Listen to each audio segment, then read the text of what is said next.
Show you guys how to do a burnout. First, you're going to want to rev it up a little bit. Then you're going to want to drop that clutch. You let it. Ah. The fuck? Fucking new age cars.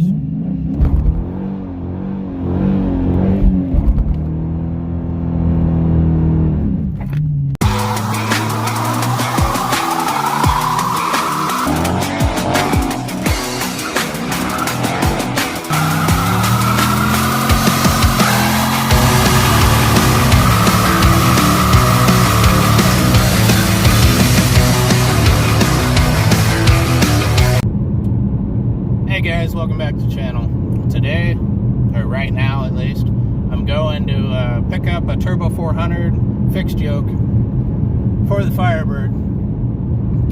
And so I'm sure you're wondering, why would you be buying a fixed yoke? You know, those came in the pickups. To have a fixed yoke, you gotta have a collapsible drive shaft, and yada yada yada. Well, from what I was reading, if you unbolt the fixed yoke and get rid of it and get a slip yoke, or you can use a slip yoke on that transmission. You just got to make sure that you have the right diameter slip yoke and seal so the tail shaft won't leak.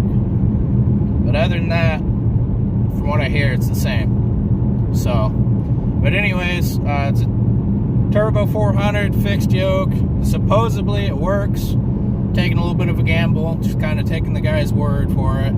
It's sat in storage for a couple years, so I don't know, but it's got a Hughes converter. He said he wasn't sure on the stall, but if it looks like a big old converter, like a stock one, I'll just use the 3500 stall out of the Turbo 350 that's in the car.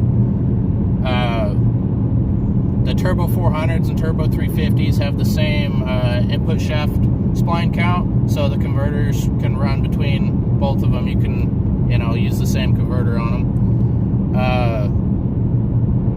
So yeah, I'm getting it for 200 bucks, and if it doesn't work, 200 bucks for a core isn't terrible, but I'm hoping it works so I can get the car up and driving again for cheap, and then later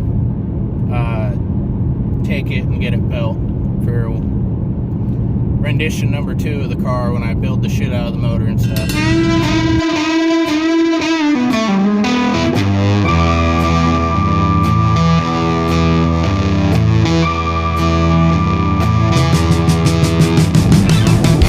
So I just picked up the transmission. The guy seemed really cool. He's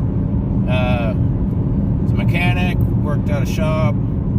He had the transmission from a project car. He kind of lost interest, so he's selling things off, but it was actually a V8 swapped 240, which is kind of cool. But the converter looks like a full-size converter, so it might be as much as like a 2500 stall, but so I'm probably just gonna put my small converter in it, my looser converter, and fucking send it.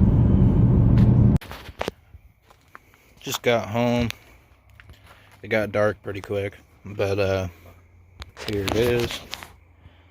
Nothing special, nice and dirty. There's the converter.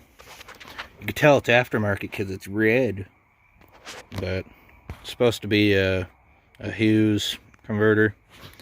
I didn't see any manufacturer mark on it, but hopefully it works out. Anyways, that's going to be it for this episode. So, till next time, keep between the ditches, guys. And don't forget to like, comment, and subscribe. See ya.